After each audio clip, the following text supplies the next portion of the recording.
सभी धर्मनिष्ठ बंधुओं को सादर प्रणाम। भारत देश एक संस्कृति प्रधान देश है और कहा जाता है कि सा प्रथमा विश्ववाराह संस्कृति। जो हमारा वैदिक सनातन धर्म है यही उस संस्कृति से जुड़ा हुआ है जो प्रथम है। सभ्यताएं अनेक हो सकती हैं लेकिन संस्कृति केवल एक ही होती है और वह है सत्य सनातन वैदिक धर्म संस्कृति। जिस वैदिक धर्म संस्कृति की मान्यता को मानने में इस भारतवर्ष की भूमि पर समय समय पर अनेक ऋषियों ने, संतों ने, महात्माओं ने, विद्वज्जनों ने जन्म लिया है और अपने अपने आत्मबल के आधार पर इस वैदिक संस्कृति का विस्तार किया है।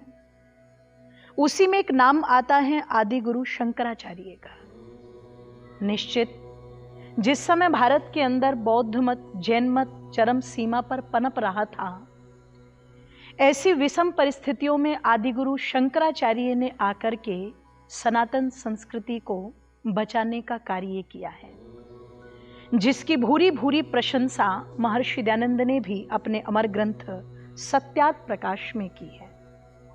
और आदि गुरु शंकराचार्य की विचारधारा से जो हमारे सन्यासीगण संतजन जुड़े हुए हैं, निश्चित मैं उन सभी को नमन करती हूँ, प्रणाम करती हूँ। उसी विचारधारा से जुड़े हुए स्वामी रामानुजाचार्य जी और स्वामी निश्चलानंद जी, मैं सबसे पहले तो आप दोनों ही संतों को नमन करती हूँ, प्रणाम करती हूँ और विनम्रता पूर्वक अपनी जिज्ञासा आप लोगों के सम्मुख रखना चाहती हूँ इस वीडियो के माध्यम से।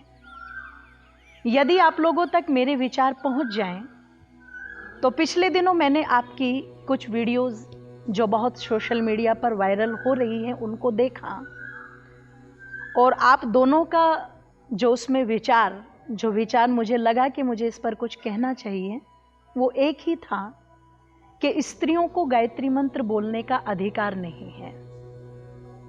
श्रद्धेय पूज्य रामानुजाचार्य जी ने समाधान किया, गायत्री मंत्र बोलने का अधिकार स्त्रियों को इसलिए नहीं है क्योंकि स्त्रियों का यज्ञोपवीत संस्कार नहीं होता और जिसका यज्ञोपवीत संस्कार होता है वही केवल गायत्री मंत्र बोल सकता है, दूसरा नहीं।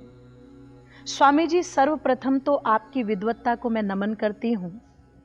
आप व्याकरण के बहुत ही धुरंधर विद्वान हैं, ये मैंने देख लिया है और मैंने आपके बहुत अच्छे विचारों को भी देखा जो आपने मुरारी बापू के ऊपर या चित्रलेखा के ऊपर जो कहा कि धर्म बहुत नहीं होते, धर्म एक ही होता है। निश्चित मैं उससे बहुत प्रभावित भी हुई। बस मैं आप तो विनम्रता पूर्वक मैं आपसे केवल इतना पूछना चाहती हूँ कि आपने जिस यज्ञोपवीत संस्कार की बात की है, सर्वप्रथम तो मंत्र आता है यज्ञोपवीतम परमं पवित्रम प्रजापतेर्यत् सहजम पुरस्तात् आयुष्यमग्रम प्रतिमुंच शुभ्रम यज्ञोपवीतम बलमस्तु तेजः। जिस समय यज्ञोपवीत को धारण किया जाता है, कोई भी ब्रह्मचारी जब यज्ञोपवीत को पहनता है तो आचार्य इसी मंत्र का उपदेश करके यज्ञोपवीत ग्रहण कराता है। इस संपूर्ण मंत्र की व्याख्या मैंने एक नहीं अनेक विद्वानों की पढ़ी, अनेक विद्वानों का भाष्य पढ़ा, लेकिन किसी भी विद्वान ने इस मंत्र का ये भाष्य नहीं किया कि ये संस्कार केवल और केवल बालकों का होता है, बालिकाओं का नहीं होता। यज्ञोपवीत हमारी वैदिक संस्कृति का धार्मिक चिन्ह जो 3 धागों में बंधा हुआ है, मातृऋण, पितृऋण और देव ऋण की मर्यादा को हमें बताता है। तो मेरा प्रश्न आपसे सर्वप्रथम तो ये है कि मातृऋण क्या केवल पुरुषों के ऊपर होता है, महिलाओं के ऊपर नहीं होता? पितृऋण क्या केवल पुरुषों के ऊपर होता है, महिलाओं के ऊपर नहीं होता? और देव ऋण क्या केवल पुरुषों के ऊपर होता है, महिलाओं के ऊपर नहीं होता? सर्वप्रथम इस शंका का समाधान आप अवश्य करें और मंचों से करें। दूसरी बात, जिस वेद को अपना आधार बना करके आप कहते हैं कि वेद इसकी आज्ञा नहीं देता और ये वैदिक संस्कृति है, चारों वेदों के अंदर मैं आपसे फिर कह रही हूं, चारों वेदों के अंदर मुझे एक भी मंत्र ऐसा नहीं मिला जिस मंत्र में यह व्याख्या की गई हो कि स्त्रियों को वेद पढ़ने का या स्त्रियों को गायत्री मंत्र बोलने का कोई अधिकार नहीं है। हाँ, ऐसे मंत्र अनेक मिले, यथेमाम वाचम कल्याणी मावदानी जन एभ्या, कि परमात्मा ने अपनी ये जो पवित्र पावन कल्याणमयी वाणी है ये संपूर्ण प्राणी मात्र के लिए दी है। वेद पढ़ने का अधिकार केवल किसी एक वर्ग को नहीं, अपितु परमात्मा की वाणी सबके लिए है और जो चाहे वह पढ़ सकता है। यह अधिकार परमात्मा ने सर्व सुरक्षित किया। फिर आप कैसे कह सकते हैं कि परमात्मा अपने पुत्रों को अधिकार दे और अपनी पुत्रियों को अधिकार न दे? क्या परमात्मा अन्यायकारी है? आप जिस गायत्री मंत्र की बात करते हैं, गायत्री तो एक छंद है और केवल यही मंत्र नहीं, अपितु बहुत सारे मंत्र इस छंद में आए हैं, तो उन मंत्रों को भी पढ़ते हैं। तो फिर गायत्री मंत्र को पढ़ने में क्या परेशानी है? और मैं बड़ी विनम्रता पूर्वक आपसे ये कहना चाहूंगी कि जिस गायत्री मंत्र को हम पढ़ते हैं, धियो यो नः प्रचोदयात्, परमात्मा से सद्बुद्धि की कामना इस मंत्र में की गई है। यदि परमात्मा ये मंत्र पढ़ने का अधिकार स्त्रियों को न देता तो स्त्रियों को बुद्धि दे करके क्यों भेजता?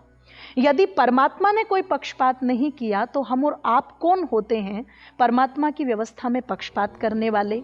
मैं बहुत छोटी हूं, पर फिर भी आत्मिक बल के आधार पर और ऋषियों की मान्यताओं के आधार पर इतना कहना जरूर चाहूंगी, यदि आप इस शंका का समाधान मंच से कर सके तो करें, नहीं तो आर्य समाज आपको शास्त्रार्थ की चुनौती देता है। आप आर्य समाज के साथ बैठ करके, हमारे विद्वानों के साथ बैठ करके एक बार इस विषय पर शास्त्रार्थ करें और जो भी उस शास्त्रार्थ में हार जाए वो उसी की विचारधारा को स्वीकार कर लें। मैं अंजलि आर्या आपसे निवेदन करूंगी, मेरी बातें जब भी आप तक पहुंचे आप इसका उत्तर अवश्य दें। बहुत बहुत धन्यवाद। प्रणाम।